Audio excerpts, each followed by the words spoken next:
Bueno. Hola, buenas tardes a todos. Gracias por estar conectados en este momento.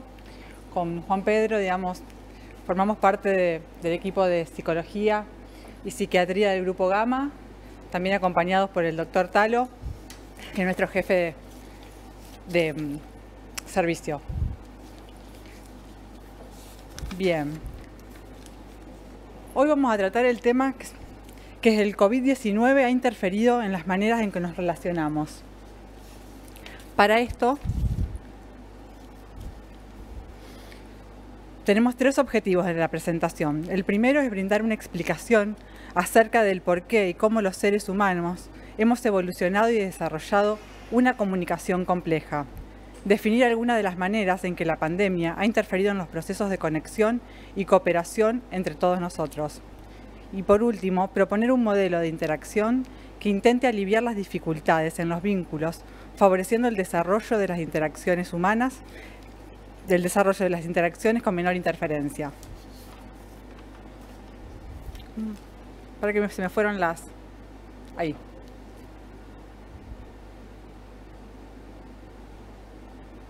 Ahí estamos.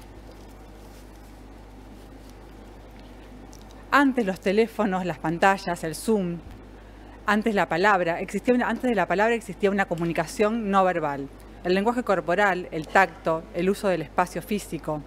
Los Homo sapiens, los primeros humanos modernos, evolucionaron de sus predecesores homínidos hace 200.000 y 300.000 años atrás. La forma del tracto vocal, la boca, la lengua, la garganta, se desarrollaron hace 100.000 años atrás nada más. La comunicación no verbal es la más antigua. Esto es parte fundante del ser humano. Como podemos ver en este cuadro, la parte no verbal es lo que más expresamos de nuestras emociones. Nuestras emociones se expresan mucho más desde lo no verbal que desde lo vocal o lo verbal. El lenguaje corporal. Cuando interactuamos y mostramos interés por el otro, confiamos en la comunicación positiva no verbal, la proximidad física, el tacto, el asentir con la cabeza, el sonreír, la postura corporal y el foco de la mirada. Los 9 tipos de comunicación no verbal son la expresión facial, la gestualidad, el lenguaje paralingüístico, el lenguaje y la postura corporal, proxemia, la mirada, la comunicación háptica, la apariencia y artefactos. La pandemia nos ha privado de la proximidad para que estamos biológicamente programados. Cuando nos sentimos en peligro, vulnerables, solos o con insatisfacción, en el momento en que más lo precisamos. Nuestras necesidades básicas. Como seres humanos, ¿qué necesitamos? Seguridad, satisfacción y conexión. Como podemos ver, todas estas necesidades se encuentran interferidas o bloqueadas por la presencia de la pandemia, el uso de la tecnología y la pérdida de las relaciones de proximidad. Bien, bueno, ahora le paso con el doctor Sapem. Gracias. Bueno, muchas gracias por la invitación, muchas gracias por la convocatoria. Vamos a volver entonces o retomar la presentación. Y entonces, un poco la presentación de hoy, como nos comentaba Daniela, tiene que ver con el impacto en las relaciones humanas de la pandemia por COVID-19 y extensivamente el uso de pantallas, computadoras, teléfonos celulares, Zoom, en las relaciones interpersonales dentro de esta pandemia.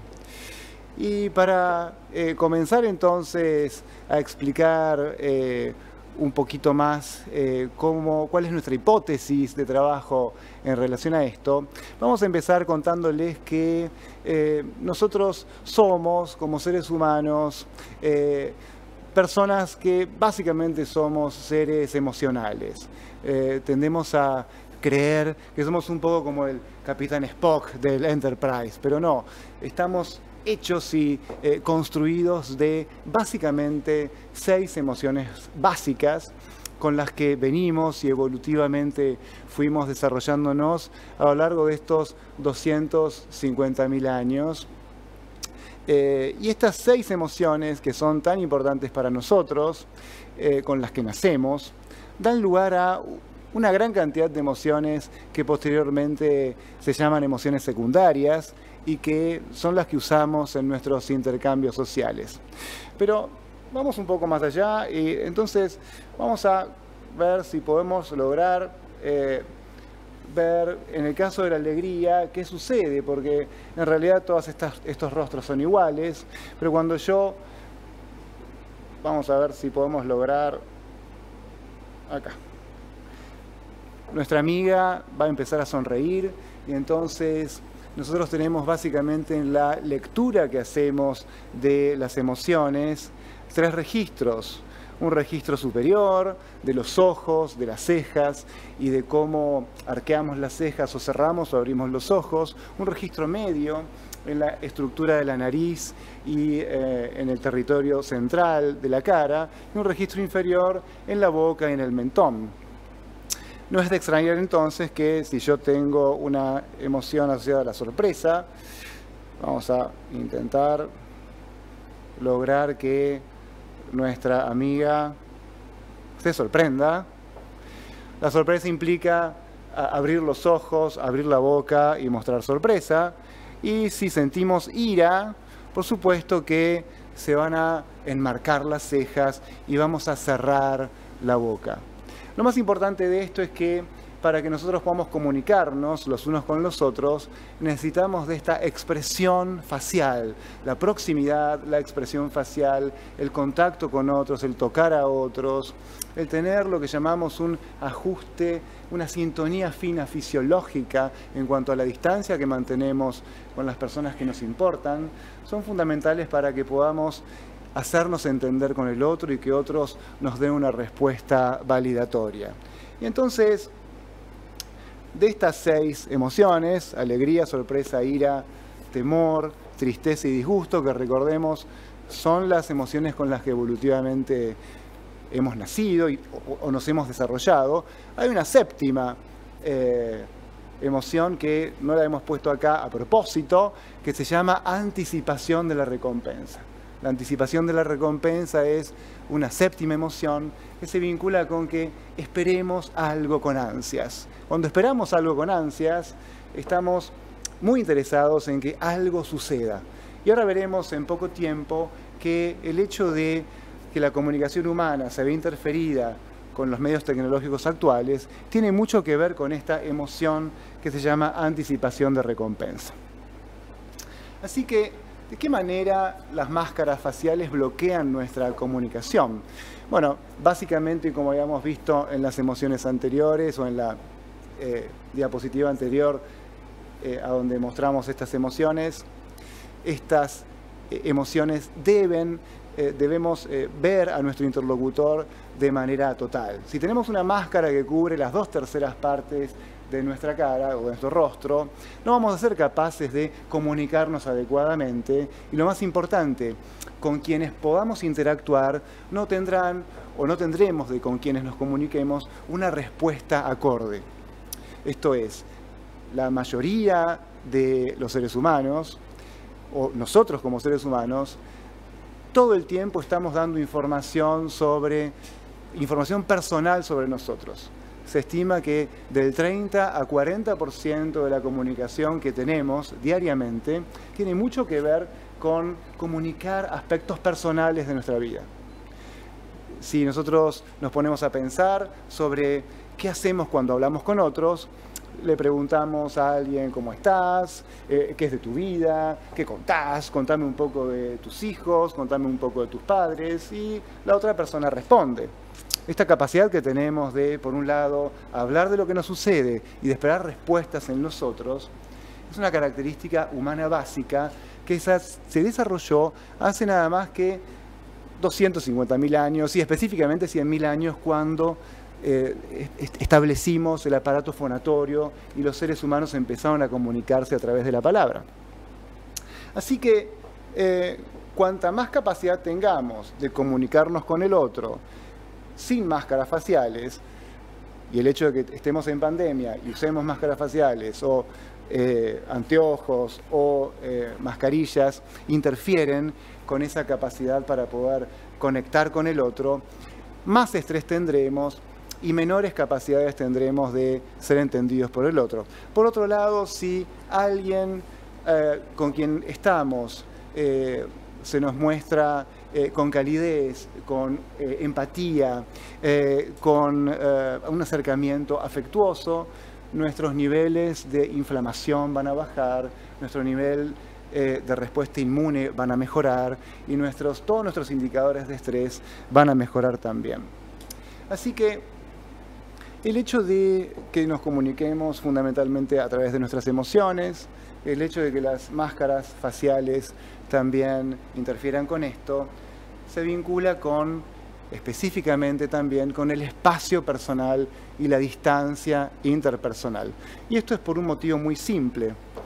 Si nosotros nos remontamos hace 10.000, 15.000, 20.000 años en la Pampa húmeda, acá en esta zona donde hoy tenemos a nuestro hospital, existían grupos de seres humanos que no superaban los 10, 20 personas, los 10, 20 individuos, que trataban de protegerse unos de otros, de los animales que los atacaban, de las condiciones climáticas o de otras bandas que rivalizaban por acceso a comida o acceso a agua dulce. Y entonces esto hizo que las relaciones de proximidad, las relaciones de conexión humana, la capacidad que tenemos de estar cerca de otros, fue fundamental para lograr vinculación con otros seres humanos. Así que cuando una persona que queremos, cuando una persona que forma parte de nuestro grupo está a más de 1,5 metros de distancia, todos nuestros sistemas de alarma se encienden porque queremos que estén más cerca nuestro. Por otro lado, si estamos si alguien que no conocemos se acerca más adelante, más cerca nuestro, de ese 1,5 metros de distancia, nos vamos a sentir invadidos, vamos a sentir o podemos sentir que esa persona está invadiendo nuestra burbuja, nuestro espacio personal, y eso nos puede hacer sentir un tanto nerviosos, un tanto irritados. Así que el disfrutar de la intimidad, requerir la presencia de las personas que queremos, es un rasgo evolutivo que surge desde hace miles de años, de decenas de miles de años, y que tiene como fundamentación lograr seguridad, lograr conexiones humanas y, por supuesto, lograr satisfacción entre las personas que se encontraban antaño y ahora, atávicamente y ahora, en sociedad. En esta diapositiva lo que vemos es fundamentalmente esto, ¿no? El espacio interpersonal público es de 3 a 7,5 metros, es este espacio que tenemos en la audiencia, hasta que llegamos, con menos cantidad de metros, al espacio de intimidad que va de aproximadamente 30 a 60 centímetros, que es donde suceden los abrazos o el espacio reservado para las relaciones de mucha más proximidad y de mucha más confianza. Porque una de las características centrales de la evolución de nosotros en cuanto a la proximidad como seres humanos ha tenido que ver con eso, con desarrollar confianza, con desarrollar conexiones humanas de propósito y de sentido. Y entonces, ¿qué pasa con la conexión humana a lo largo del mundo? ¿Por qué ponemos esta diapositiva aquí? Bueno, este es un trabajo que se hizo en el año 2017 y que habla sobre las distancias de preferencia interpersonales preferidas en todos los países o en muchos países que se han venido investigando. Y tenemos 3 tipos de distancias interpersonales. La distancia interpersonal con extraños, la distancia personal con conocidos y la distancia con personas de la intimidad, en las relaciones próximas. Entonces, paradójicamente, la Argentina tiene la menor distancia interpersonal preferida. Si vemos este gráfico, si vemos esta investigación, vamos a ver que abajo la distancia social preferida por los argentinos suele ser de 60 a 90 centímetros, muy cerquita unos de otros y muy alejados de países como Rumania o como Hungría, ¿no? O como Arabia. Y si hablamos de la distancia personal con conocidos, vamos a un promedio de 60 centímetros. Y en cuanto a las distancias más personales e íntimas, bueno, llegamos a 30, 40 centímetros. ¿Y por qué sucede esto? Bueno, porque nuevamente la evolución tiene mucho que ver con esto. Cuanto menos ha sido expuesta una población a infecciones, cuanto menos ha sido expuesta una población en su historia a catástrofes climáticas, a segregaciones, a desplazamientos de grandes masas de personas, pero sobre todo a problemas sanitarios, más proximidad esa población va a elegir tener. Y este es el caso de Argentina. Argentina, sacando el cólera o sacando en nuestra historia reciente el COVID-19, no tuvo grandes episodios a donde una gran cantidad de la población estuvo sesgada por la tuberculosis, por ejemplo, o por otras enfermedades que diezmaron o tuvieron mucha incidencia en la población. Así que, básicamente, si tuviéramos que continuar diciendo esto, nos faltaría acá la proximidad en relación a cómo tocamos al otro. La pandemia también nos ha impedido la capacidad de tocar a las personas a través del distanciamiento social. Tocar al otro y consolar al otro hace que aumenten nuestros niveles de oxitocina. La oxitocina es una hormona generada por el sistema nervioso central que hace que nos serenemos y que básicamente las mamás se sientan cerca de sus hijos y los hijos cerca de sus mamás. Y es la hormona de la ternura y de la amabilidad, ¿no? Entonces, cuando tocamos y cuando estamos en contacto físico con otros, aumentan nuestros niveles de oxitocina, disminuyen nuestros niveles de hormonas que tienen que ver con el estrés, aumentan nuestra capacidad de mejorar la respuesta a nuestros problemas inmunes y nos sentimos con un nivel de bienestar mayor. Un estudio reciente que se hizo hace algunos meses en Inglaterra demuestra que las enfermeras en hospitales y en sanatorios que demostraban mayor contacto, mayor conexión con sus pacientes y los médicos también, ¿no? Que hablaban de lo que sentían, que daban información sobre lo que pasaba por su corazón y por su mente y sobre todo cuidaban adecuadamente en una relación de afecto a sus pacientes. La población estudiada eran personas que simplemente tenían gripe. Pero aún en una población de personas que tenían gripe, mejoraban ostensiblemente más rápido y con menos síntomas que cuando los médicos y las enfermeras no miraban a los ojos a los pacientes, no los tocaban y ni tampoco hablaban de lo que les sucedía. Así que, evidentemente, tanto la comunicación a través de lo que sentimos, la comunicación a través del contacto físico y de la distancia interpersonal son centrales para esto. Por supuesto que esta presentación tiene una pequeña trampa, y la trampa que tiene la vamos a develar, un pequeño misterio, y el misterio lo vamos a develar en poco tiempo, porque vamos a hablar de celulares, videollamadas y redes sociales, porque la pandemia activó de manera exponencial el uso de redes, el uso de pantallas, el uso de aparatos de comunicación que ya venían sucediendo. Recordemos que el primer iPhone se desarrolló, ¿saben hace cuánto? En el año 2007. Uno piensa, ¿cuándo salió el primer smartphone? No, hace muchos años. No, fue hace pocos años. Fue en el año 2007, que parece, en realidad parece poco tiempo, ¿no? Pero entonces, vamos a ver qué sucede con los celulares, las videollamadas y las redes sociales y por qué interfieren tanto en la conexión humana. Porque nuestra hipótesis de trabajo es que los medios de comunicación a través de todos estos elementos tecnológicos, que no son ni buenos ni malos, tienen una gran capacidad para interferir con relaciones humanas de calidad y de propósito y de sentido entre personas.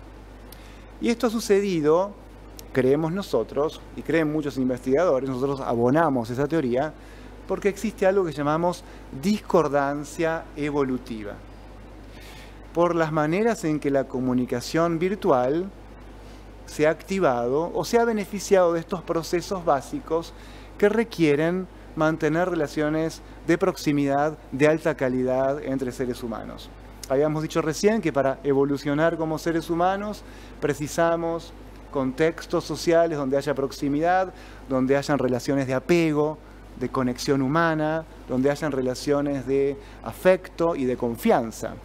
Y esto se desarrolló a lo largo de miles de años. ¿Para qué? Para lograr acceso a alimentos y básicamente para transferir nuestros cromosomas a la generación siguiente, para poder reproducirnos y para poder crecer como especies.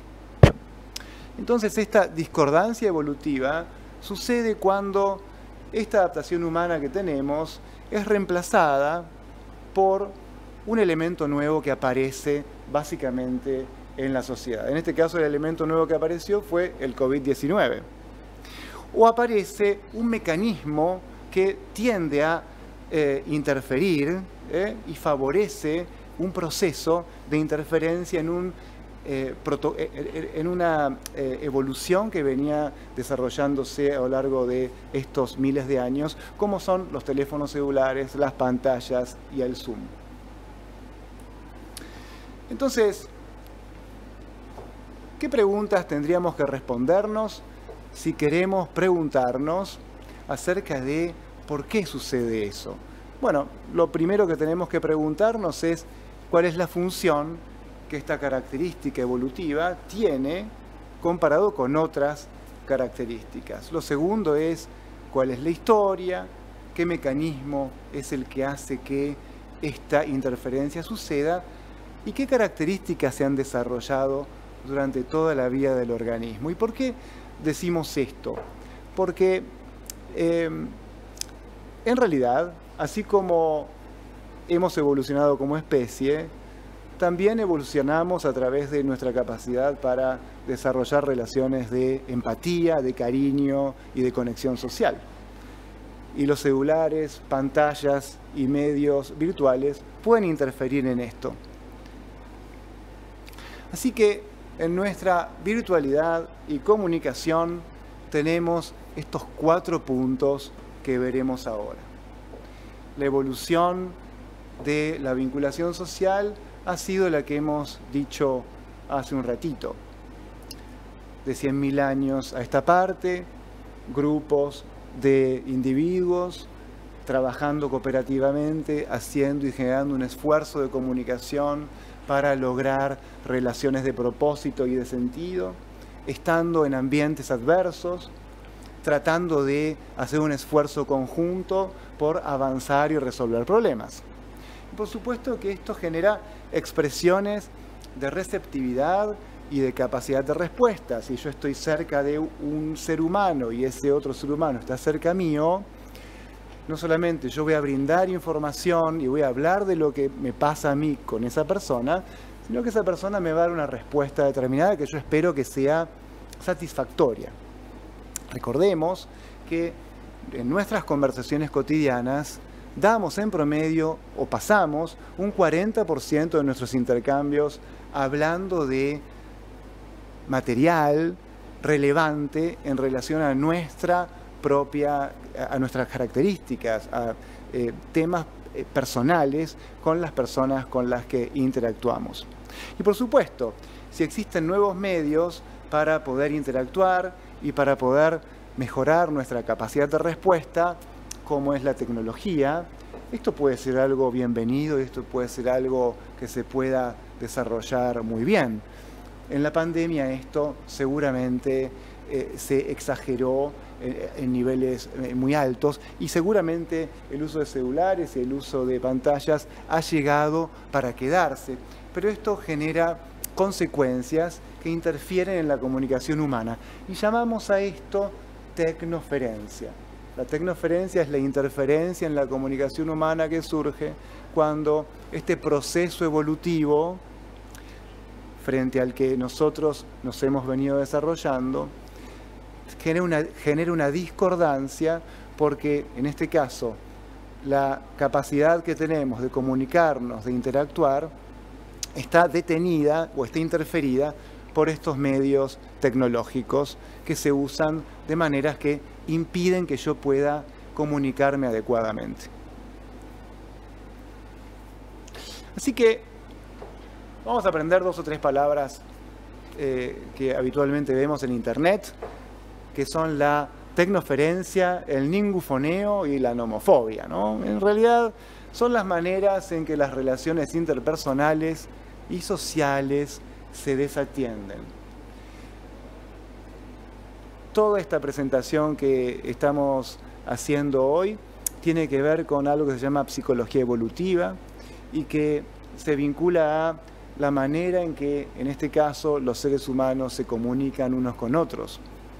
Y si la manera en que nos comunicamos es interferida por pantallas y por teléfonos, esto genera ambivalencia en cuanto a la presencia y a la ausencia, estando nosotros interactuando con otros seres humanos. Imaginemos que hay una familia que está reunida en la mesa, o cuando vamos a comer algo, vemos a toda la familia o a los amigos, todos sentados en cada una de las sillas, todos con el teléfono,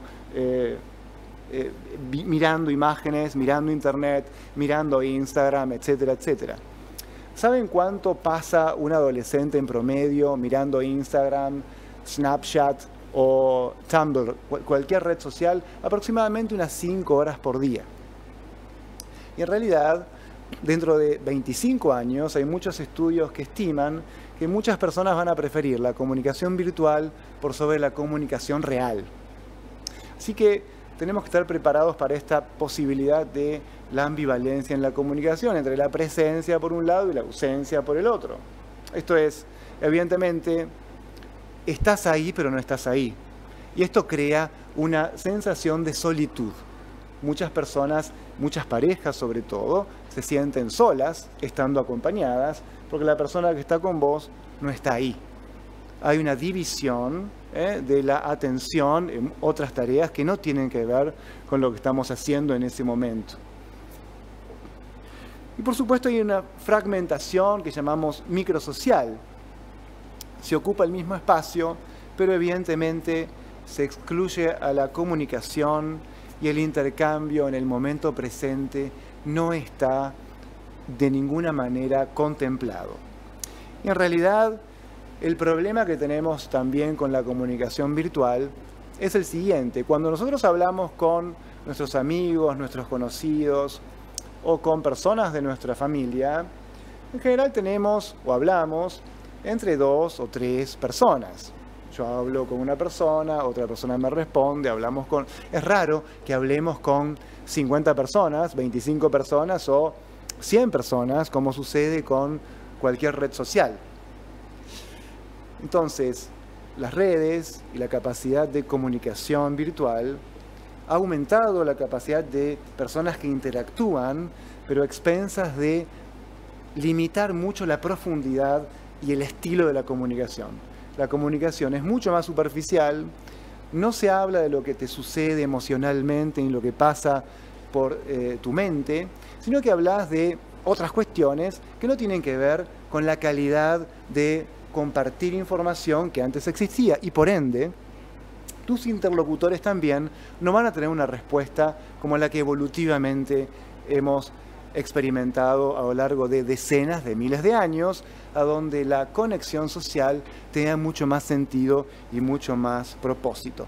Y por supuesto hay aumentos de temor o aumentos del temor de perder los intercambios sociales, ¿no? Evidentemente, ustedes vieron que los teléfonos celulares y sobre todo las redes sociales no podés detener el feed o la carga de una determinada cantidad de información o de noticias. Esto es, por ejemplo, cuando estás con Instagram, siguen cayendo mensajes de Instagram, siguen cayendo likes, siguen cayendo me gusta. Y esto está hecho a propósito, porque se basan en esta emoción básica que los seres humanos que tenemos, que se llama expectativa de recompensa, ¿sí? O anticipación de una recompensa que los teléfonos inteligentes o los programadores de los teléfonos inteligentes son expertos en generar. Vamos a explicar un poco más esto en un minuto. Así que si seguimos con nuestra hipótesis, es que estas adaptaciones evolutivas en el ambiente que a lo largo de decenas de miles de años los seres humanos hemos desarrollado, y que nos han hecho generar relaciones de apego, relaciones de conexión social entre todos, lleva 250.000 años. Esta necesidad de relaciones cercanas y de lazos sociales han generado la capacidad de poder incluirnos y reproducirnos. O sea, básicamente estamos juntos acá hoy, estamos conectados a través de la tecnología compartiendo este momento, y seguramente yo tengo la expectativa de que ustedes se lleven algo a su casa con respecto a esto, podamos seguir pensando a través de lo que estamos o potencialmente dialogando después, y que ustedes se queden pensando en esto, y yo me voy a sentir bien si esto pasa. Esto es la anticipación de recompensa que yo tengo. Bien. Entonces, una de las características centrales es que estos ambientes evolutivos o esta adaptación de ambientes evolutivos han hecho que nuestro cerebro creciera exponencialmente a lo largo de miles de años. Muchas teorías indican que nuestro cerebro ha crecido tanto por nuestra capacidad de tener algo que llamamos cerebro social. Esto es la capacidad de conectarnos con personas, vincularnos, establecer acuerdos, generar confianza, generar la necesaria puesta al día del trabajo que tenemos que llevar adelante. Y esto no es algo que hagamos azarosamente. Existen experimentos y existen toda una serie de investigaciones al respecto. Una muy interesante que quiero compartir con ustedes es una investigación de psicología evolutiva que se desarrolló en Chicago.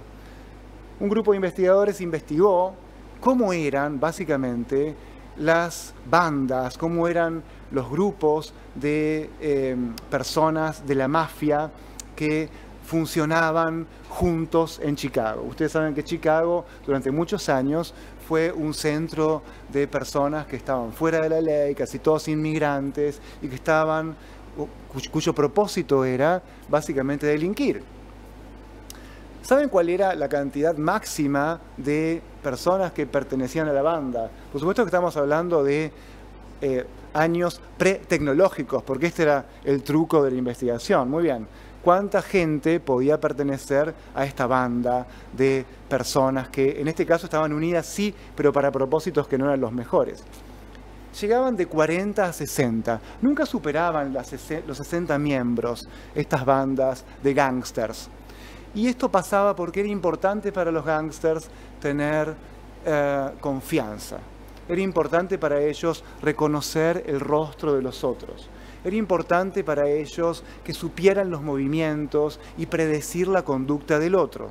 Predicción de conductas, capacidad para poder determinar cómo se iban a manejar, capacidades para revisar cómo se iban a comportar unos con otros. Todas características propias de un ambiente evolutivo que fue creciendo a lo largo de miles de años. Entonces, esta capacidad que fue creciendo a lo largo de los años hizo que realmente nuestra capacidad fundamental para poder desarrollarnos como grupo se fueran cimentando, se fueran construyendo a lo largo de todos estos años. Estos bloques interpersonales fueron los que desarrollaron estas construcciones de apego que aún continúan hoy. Pero vamos a profundizar un poco más y vamos a ir, si tenemos algunos minutos más, a través de lo que llamamos corazones, likes y emoticones, ¿sí?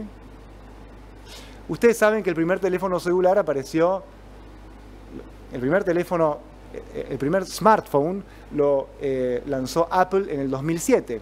En el 2009, Facebook lanzó el me gusta.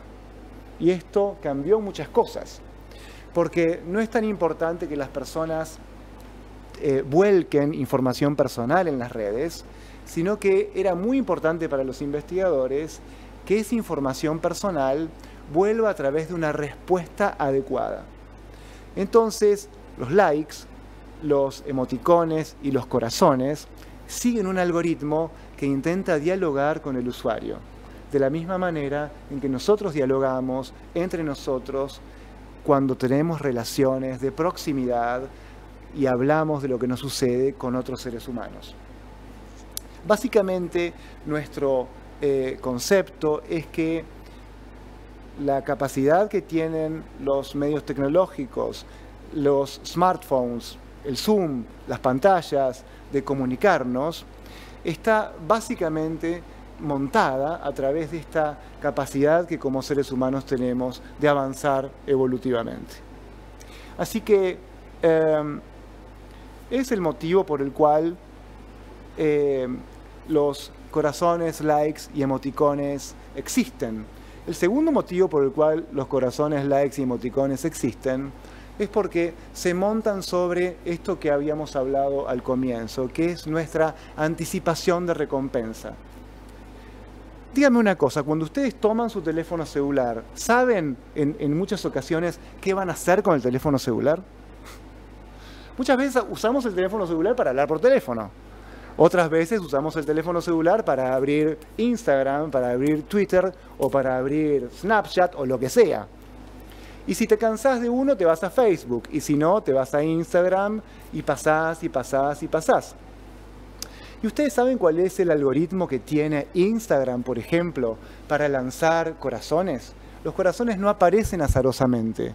El algoritmo para lanzar corazones en Instagram es el mismo que existe en las máquinas tragamonedas. Las máquinas tragamonedas virtuales de los casinos virtuales. Y esto se llama refuerzo intermitente. Pensemos, ¿qué pasaría si fuéramos al casino y cada vez que bajamos la palanca de la máquina tragamonedas o ponemos una apuesta, ganáramos todos? Nadie iría más al casino. No sería interesante.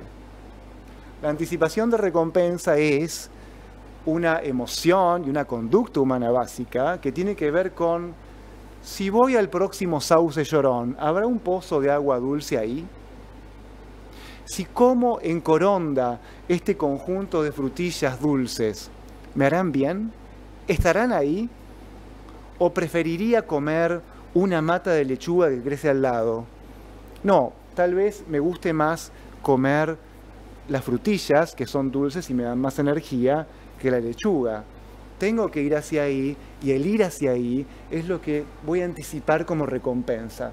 Sobre todas esas características, sobre todas esas conductas y predisposiciones, se montan los actuales sistemas de comunicación y sobre todos esos sistemas interfieren estos elementos vinculados con la comunicación humana. Así que, a través de la historia, el proceso mediante el cual nosotros conversábamos, como decimos hace un ratito, lo hacíamos a través de algunas personas y ahora lo hacemos hacia miles de personas. Las redes sociales son solamente un espejismo de los intercambios sociales que tenemos en personas. Por otro lado, decimos que el valor adaptativo hacia el hablar de uno mismo, comunicar aspectos personales y de responder al otro, se encuentra bloqueado por las pantallas y los teléfonos y se amplifican en las redes simplemente porque no es algo que esté adaptativamente y evolutivamente ajustado a nuestra evolución. Porque es muy difícil con esto mantener relaciones sociales y lazos sociales cercanos. Es un espejismo sobre, decimos, la capacidad de evolución de nuestra comunicación, por lo menos hasta el momento. Seguramente las redes, los teléfonos, la capacidad de conexión ha llegado para quedarse y muy posiblemente hagan falta 3, 4, 5 generaciones hasta que podamos ver cambios evolutivos en estos rasgos en otros seres humanos, ¿no? Bien, finalmente quisiera compartir con ustedes cierto resumen de la interferencia entre la tecnología y la comunicación humana. Y lo primero que quiero compartir es que la tecnología interrumpe ciertos procesos de pensamiento. Y esto es así cuando hablamos de atención dividida, el multitasking, el hacer varias cosas a la vez, el prestar atención a una cosa que se interrumpe permanentemente. La comunicación digital, decimos habitualmente que interfiere en nuestro desempeño. Por eso muchas veces le pedimos a nuestros pacientes y a la gente que nos visita que tengan un tiempo para estar enfocados momento a momento en las condiciones del momento presente, con conciencia de lo que están haciendo, sin interferencias en el teléfono. Y por supuesto que tengan conciencia que cuando toman el teléfono lo usen para hacer algo específico, no para esperar y anticipar un refuerzo positivo. Un refuerzo positivo es cualquier cosa que yo haga que, en este caso, por ejemplo, baje mi ansiedad, me distraiga, no me haga pensar.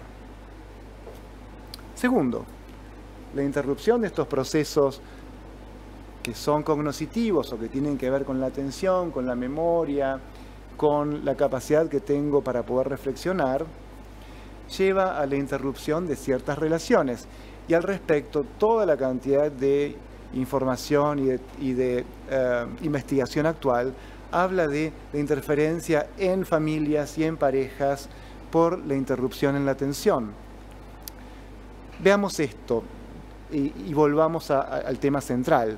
Necesitamos como seres humanos dar información personal sobre lo que nos sucede, pero también necesitamos que el otro nos responda sobre lo que estamos enviando como mensaje.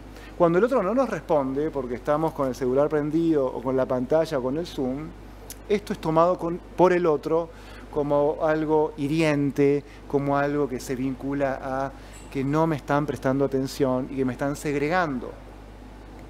La segregación del grupo, la exclusión del grupo, la capacidad que a veces, o la realidad que a veces tenemos, es algo que evolutivamente nos hace daño y para lo que no estamos preparados. En tercer lugar, el uso de tecnología de manera intensiva interrumpe los procesos vinculares, esto lo hemos dicho recién.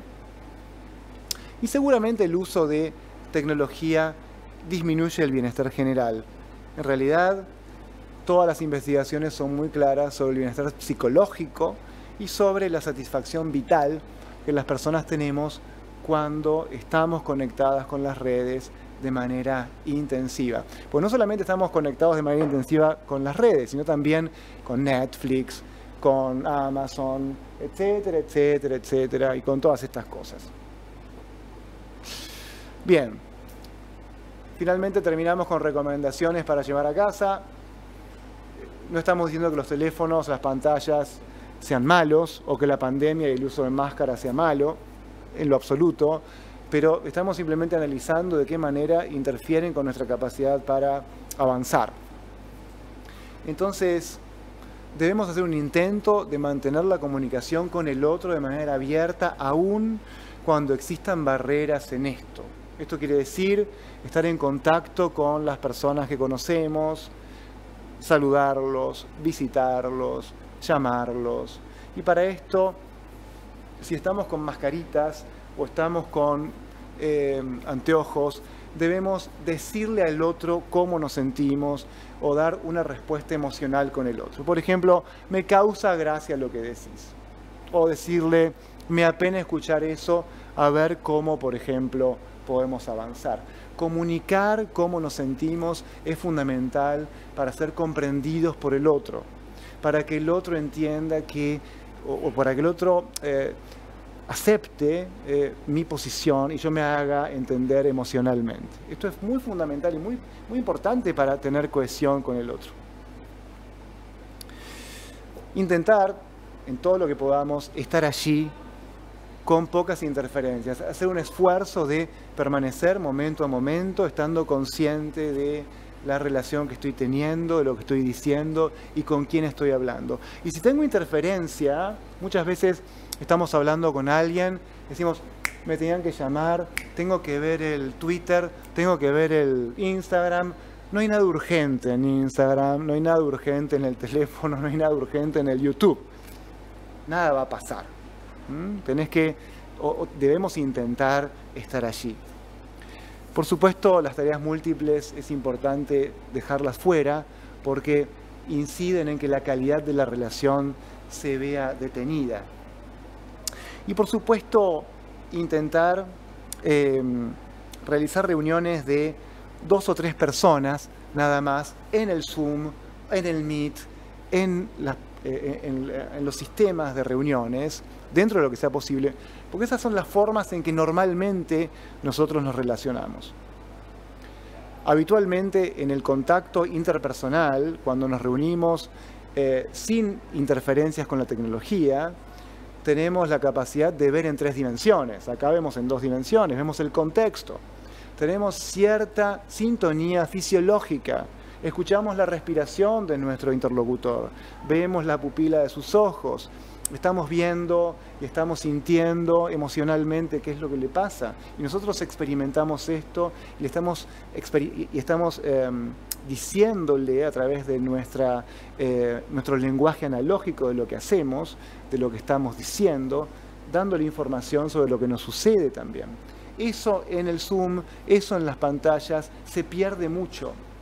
Por eso lo podemos recuperar haciendo reuniones más pequeñas. Otra de las cosas que sirven, si estás en una oficina de trabajo, en el consultorio, en el laboratorio, tratar de mantener el Zoom o el Meet abierto siempre. Como si tu oficina o tu consultorio, dentro de lo que se pueda, por supuesto, estuvieras con la puerta abierta. Que la gente llegue y te salude, o que la gente llegue y esté ahí. Aumentar el nivel de comunicación con ellos. Por supuesto que esto exige, bueno, tener una cuenta de 24 horas. Es un poco más caro, nadie lo duda, pero es una forma de poder interactuar de maneras que remeden un tanto más la comunicación que tenemos habitualmente. Y por supuesto, tomar vacaciones de la tecnología durante algunos momentos del día, me parece que es una práctica importante, ¿no? Esto es apagar el celular, apagar el Zoom, tratar de estar enfocados en lo que estamos pensando y en lo que estamos sintiendo. Robert Lane era un viejo, no era viejo, pero hace unos años ya murió, un viejo psiquiatra británico que decía que había algo que las personas temían mucho y era estar en contacto con sus propios pensamientos, estar en contacto con sus propios estados internos, estar en contacto con lo que estaban experimentando emocionalmente. El Zoom, el Instagram y el celular hace que estemos evadiendo eso todo el tiempo. Volver a estar en contacto con esto es fundamental para mejorar la relación con nosotros mismos y la calidad de nuestros vínculos con otros. Y con esto podemos terminar la presentación de hoy. Quedamos abiertos, junto con Daniela, a las preguntas que quieran hacer. Gracias. Realmente muy interesante la charla, una temática por la que todos nos vemos atravesados en este momento, así que esperamos que puedan seguir sumando preguntas, que creo que vienen un montón porque es algo que vemos en lo cotidiano, ¿sí? Juan, a mí hay algo que innegablemente se me viene rápidamente a la cabeza, es si nosotros estamos capacitados para adaptarnos a esta impronta que nos pone la tecnología, ¿no? Está bien, nos llevó miles y miles de años establecernos como somos en la comunicación, en el diálogo, en el discurso. ¿Estamos preparados para adaptarnos a esto? Y sobre todo pienso en los chicos, cuando pasan 5 horas con las pantallas, donde prácticamente sus relaciones afectivas se establecen en lo tecnológico. ¿Qué va a pasar? O sea, ¿estamos preparados? ¿Qué va a pasar de acá a unos años? Bueno, no tenemos la bola de cristal, no sabemos qué es lo que va a pasar. Sería una buena cosa saber qué es lo que va a pasar. Igualmente, lo que yo puedo decir con respecto a esto es que la tecnología, el Zoom, el Twitter y todas las redes como decimos, han llegado para quedarse. Es altamente improbable que se puedan desacoplar totalmente. Lo que sí me parece que va a haber que hacer es trabajar mucho sobre regular a las empresas que generan software y que, por ejemplo, favorecen el desarrollo de ciertos programas que, por ejemplo, remedan una máquina tragamonedas en el uso de tecnología. Hay una famosa startup que se llama el laboratorio de la dopamina, así se llama el laboratorio, vos te imaginás, que de lo que se trata es de hacer, junto con otras empresas, hacer que la tecnología sea cada vez más recurrentemente adictiva y que estemos más impulsados a buscar el celular y a no poder despegarnos de él. Inclusive en los últimos años hay muchos estudios que indican que existen muchas aplicaciones que antes existían y que las dejaron y las discontinuaron, a donde vos podías suspender muchas funciones que no interfirieran con tu productividad personal, que no interfirieran con tu atención, pero esas aplicaciones las discontinuaron y hoy por hoy en tu teléfono, si vos te pones a usarlo, vos no podés discontinuar, no podés bloquear, no podés suspender ciertas notificaciones en Twitter, ciertas notificaciones en Google, ciertas notificaciones en Instagram, porque siempre llegan. Con respecto a esto, no hay otra manera que restringir explicando esto. Una de las cosas más importantes creo que es tener información y tener educación con respecto a esto. Va a suceder lo mismo con la tecnología que con lo que sucede hoy en día, me parece a mí, con los alimentos dulces. Hace miles de años, los seres humanos sabían, a través de ensayo y error, que los alimentos dulces generaban una ventaja evolutiva porque daban más energía y los iban a hacer sobrevivir en condiciones adversas. Por eso era más importante comer frutas o comer fructosa a través de manzanas o de naranjas o lo que sea, que comer, por ejemplo, hinojo o rabanitos. Ahora, hoy en día sabemos que los alimentos están endulzados industrialmente y que no nos ofrecen ninguna ventaja evolutiva ni ninguna ventaja nutricional, al contrario, nos dañan y minan nuestra salud. Así que la única manera, me parece a mí, de enfrentar esto es educando a la población general, restringiendo el uso durante algunas tareas, evitando el multitasking y, sin dudas, entendiendo que hay un montón de investigaciones al respecto. Por ejemplo, muchos chiquitos, se sabe que están todo... Ustedes vieron que a veces hay chicos de 2 o 3 años en la sillita viendo una pantalla. La mamá, el chico está llorando, está irritado, la mamá viene, clic, Cartoon Network o lo que sea, no sé qué hay ahora, no sé si sigue existiendo Cartoon Network seguramente. Entonces aparece un dibujito y el chiquito se calma. Pero lo cierto es que la capacidad de resolver problemas, la capacidad de atención, la capacidad de memoria, la capacidad de construcción y de todas las funciones del hemisferio derecho tienen mucho que ver con el manejo de 3 dimensiones.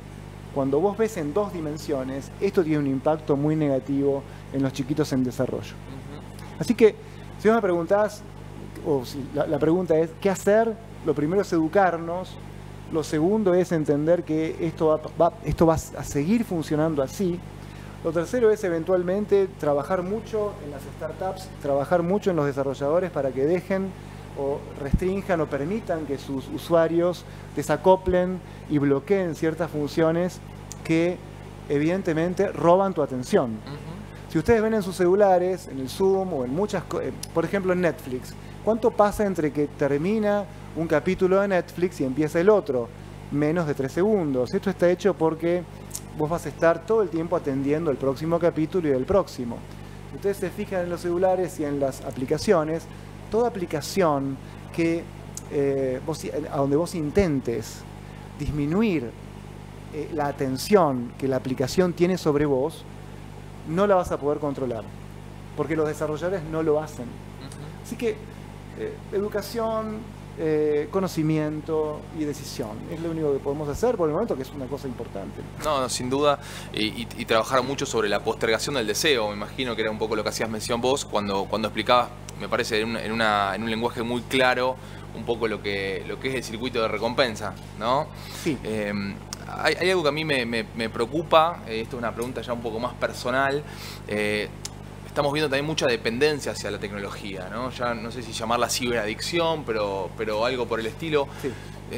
¿Cómo se encaran o cómo se dirigen un poco los tratamientos hacia esta tecnología que por ahí es muy diferente a lo que estamos habituados a escuchar hoy en día?